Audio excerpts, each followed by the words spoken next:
So I'm not going to say this is the right way to do it, but I tried the string method here,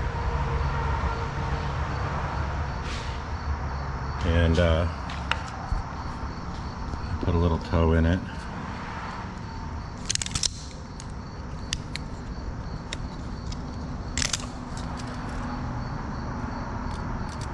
So that's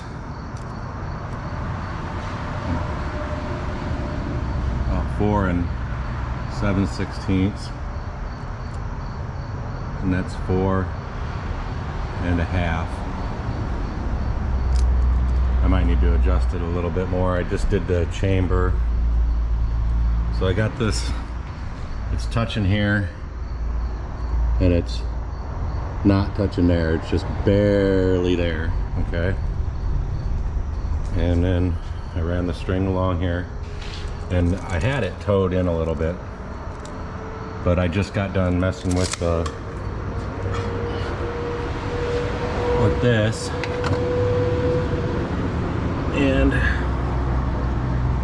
that's about right where I put it on the lift.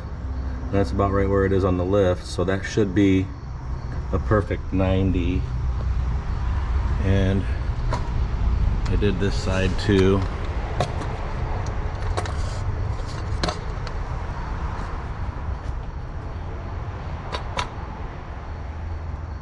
And that's about where it was on the lift when I set it on the lift too. So these should be straight now. And this one is adjusted all the way in. And I don't know if that's normal or not, but the other one's adjusted out quite a bit. And I got 4 15/16 there, and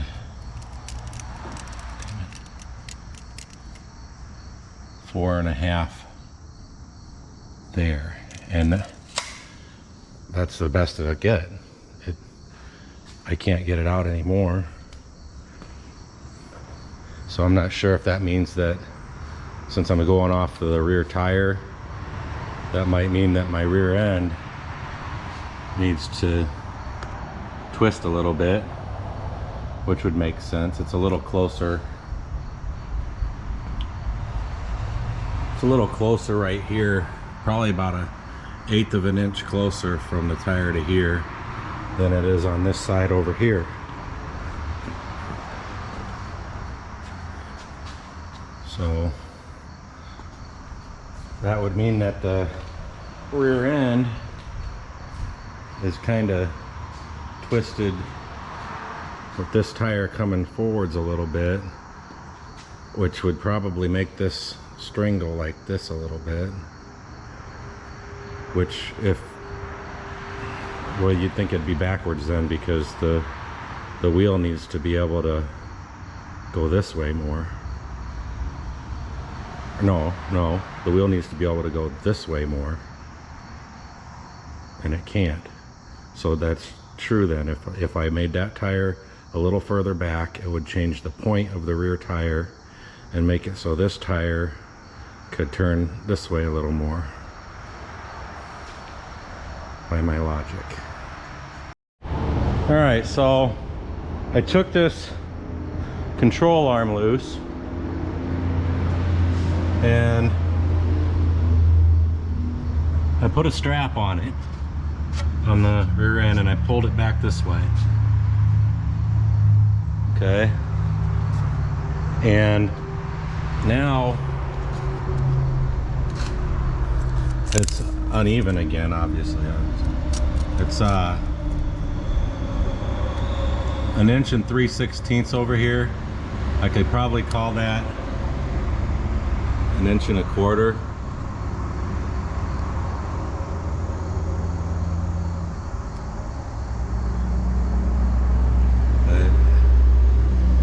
I'm gonna call it 1 3/16 inches.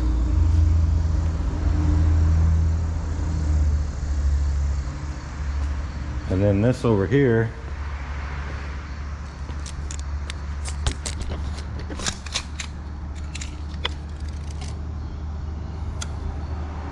I could call that an inch. But what that did was it made me have to move my string. And now I had to shift both of these strings that way.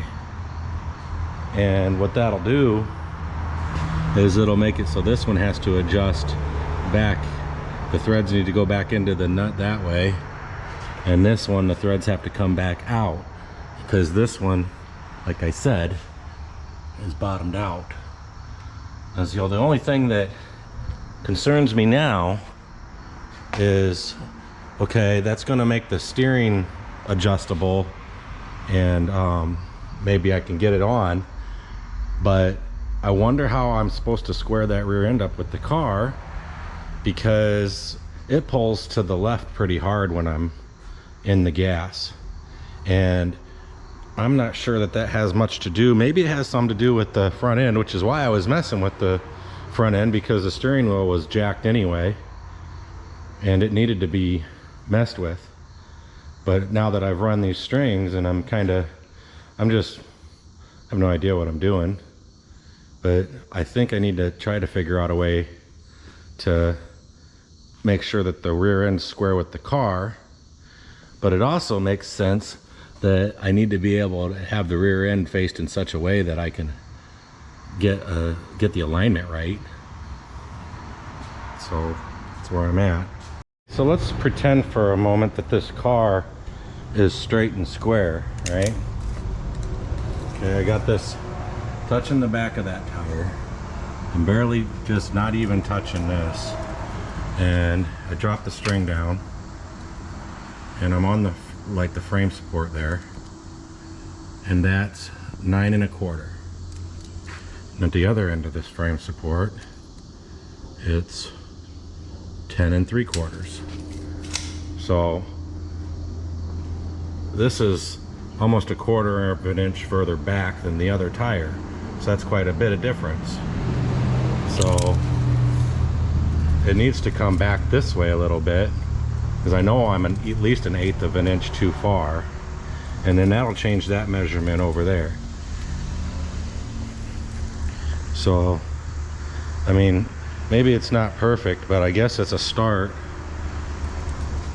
And assuming that this body is straight, that's almost 4 inches. It's 3 15/16. And that's, wow, 3 15/16. So this side seems straight. It's weird. I wonder if I dropped this string down and went off of this, if it would change. But it is kind of cool that, I mean, kind of cool that it was exactly the same.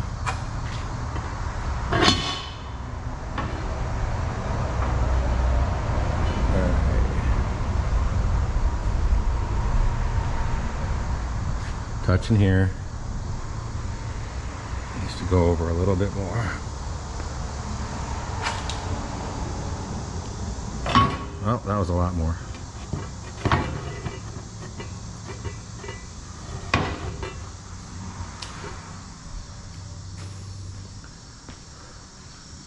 Okay, it's just kind of barely bouncing off the tire now.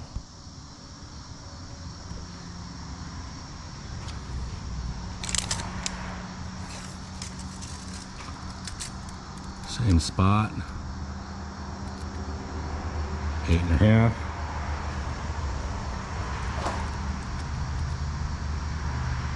Okay.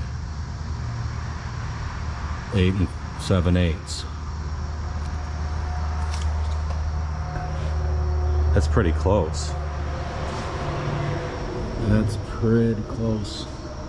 So that string is just barely away. So I'm gonna go through and try to get this rear end where it's square with the car. If the rear end's square with the car and I can adjust the steering into alignment, then I'm gonna call it good.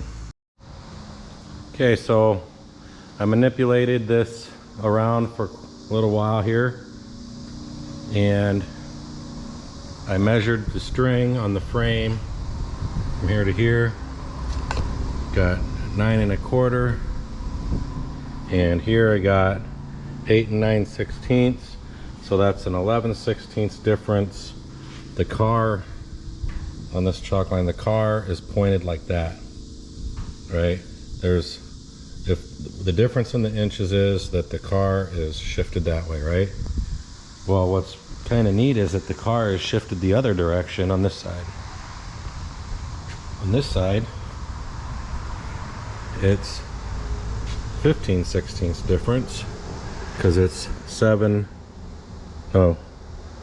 15/16 here, and it's 9 inches here, and 9 15/16 here. So that means the car is further that way from this string, and on the other side the car is further the other direction from that string. So I think I got the rear end about as close as it's gonna get. This measurement here is even, and then I even measured from this piece right here to the tire, and I'm pretty sure I got it pretty nat's ass. Now it's just a matter of adjusting this to match and bolt it back in, and then I'll be able to try to square these tires up again, and we'll see if that worked. Okay, so I got a little threads here now, and some threads here. They're not exactly even, but it's adjusted down within 1/8 of an inch on both sides, so that it'll toe in to straight when I'm going forwards. And I got everything buttoned up, so I'm gonna take it for a test drive.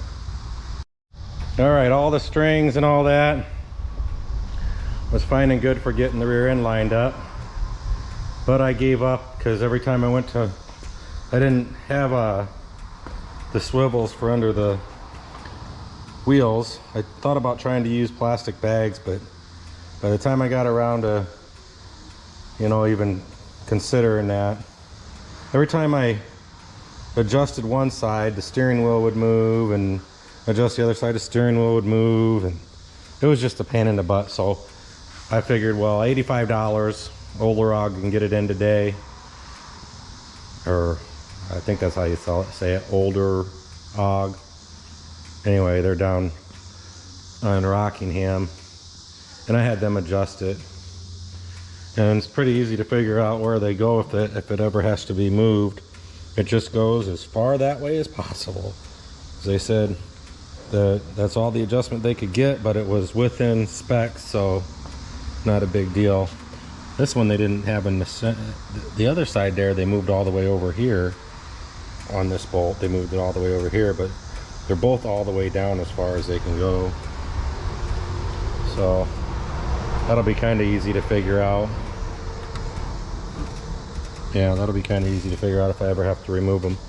And so they're straight, and it drives straight and everything, unless I punch it, and then it does this for some reason. But so that's what I did today. I got the alignment squared away, and while I was going to get gas, I lost my alternator belt again. So I went to O'Reilly's to pick up another one, and then I was like, well, I better get two. Well, they sold me one at the one store on Kimberly, and then on Locust. And then I went to Kimberly to get another one because they only had one in each store, and the guy that was behind that counter said, this is like for a lawnmower, dude. It's for a 15 horsepower engine. And he said, that's probably why you're going through them. So he sold me a different belt. But then I went to Napa, and it was like I think it was like a $15 belt. And then I went to Napa because I had talked to them already, and they had a belt that was about the right size. Well, these belts, this is 3242. Well, that's probably not the number. 3700. Sorry, 7300. So anyways, it works out to 30.9 inches and I needed a 31. So I had to use my wife and have her knock the key a little bit, and I just held it halfway on this pulley and with a wrench, not my fingers, and bumped the engine, and it bumped on there, and then it adjusted out about an inch to be tight, so it works out pretty good. It's made in the USA. It's probably helpful. And then I tightened it up, and then I started it and I revved it and it squealed. It wasn't tight enough, obviously, so I tightened it up some more, and we'll see if that puts up with the horsepower. It's got these teeth in it here that I think that allows it to turn a tighter radius, which the other belt didn't have. So hopefully I'll have better luck with that alternator belt. So enough about that. And I didn't get any wiring done. I did unplug my my vacuum pump because it didn't help the brakes at all. And I guess another thing I could probably do is figure out how to adjust this here. It's all the way out, so I think that's all the way open, so the back brakes should be getting as much power as they can possibly get. And that's about it. So maybe on my next day off I can try to wire stuff in. I need to do more research because I went to go start messing with the wires for the trans brake and stuff, and I realized I probably need a relay. I need to get a plan before I even start, because wasting my days off trying to research is kind of stupid when I have all kinds of time when I can't work on the car to research. So there you go, that's what I did today.